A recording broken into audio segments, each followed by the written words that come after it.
I made a video a few months ago about not wasting time in the classroom, and I thought it would be a one-off, but another pet peeve has wormed its way into my thoughts recently, and so I thought I'd make a video about it. This time I'm having a grumble about pre-teaching vocabulary before a reading or a listening text. You want to know what I'm upset about? Keep watching.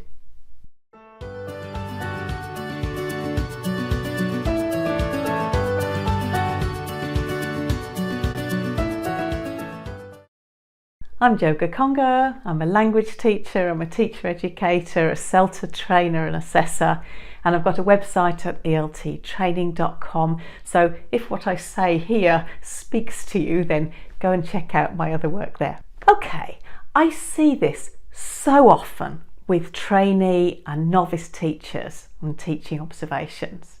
They have a reading or a listening text that they want to use, and they're understandably and reasonably concerned that the learners won't understand all of the language in the text.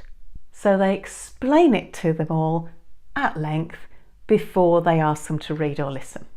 This does not usually produce a great learning outcome. Why not? Well, there are three main reasons. The first and most important is that it tends to be very time-consuming, very teacher-centred, and therefore rather dull. The second is that because the learners haven't seen the text yet, these words are decontextualised and they seem very random, so they're not hugely meaningful. The third is that the words the learners are unlikely to know are likely to be lower frequency words that are probably not all that useful to learn at that particular level. Sometimes you do need to pre-teach vocabulary. If the whole text is about aardvarks and they don't know what one is, then showing a picture and giving them the word is essential. But note that this doesn't take very long. The other criteria for pre-teaching is if a word is in the question, in the task. They can't answer it if they don't understand it. But, you say, don't they need to understand the language? Well, yes, but how about teaching it after the gist reading or listening, when they've already got an idea of the context, where it's no longer random words? Because it's in a context, it'll probably be easier to understand anyway.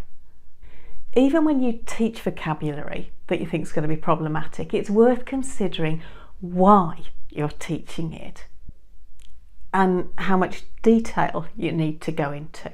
If you think it's language that you want them to use for productive purposes, then they are going to have to know the meaning more precisely.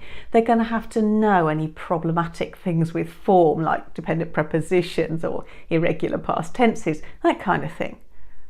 But if they just need to understand for the text and it's not a word that they're likely to need very often, then just a rough idea of the meaning is enough. A picture of the aardvark will suffice. We don't need its breeding habits. Another idea where the words are low frequency and not really worth teaching is just to give them a glossary, either a bilingual one if you've got a monolingual class or one in English. Why not? Helps to promote learner autonomy, I would say, and it's quick. I'm not saying don't use the language in a reading or a listening text to teach vocabulary. Texts are great for this, and I'd really advise you to mine them for useful language. I've even got a little mini course on my site about this, which will give you some ideas about how you could do that. But for your learners' sake, don't spend half of your reading or listening time pre-teaching vocabulary that they'll probably never use again. It's just a waste of everybody's time. Okay, rant over, as you were. Thanks for watching. Bye bye.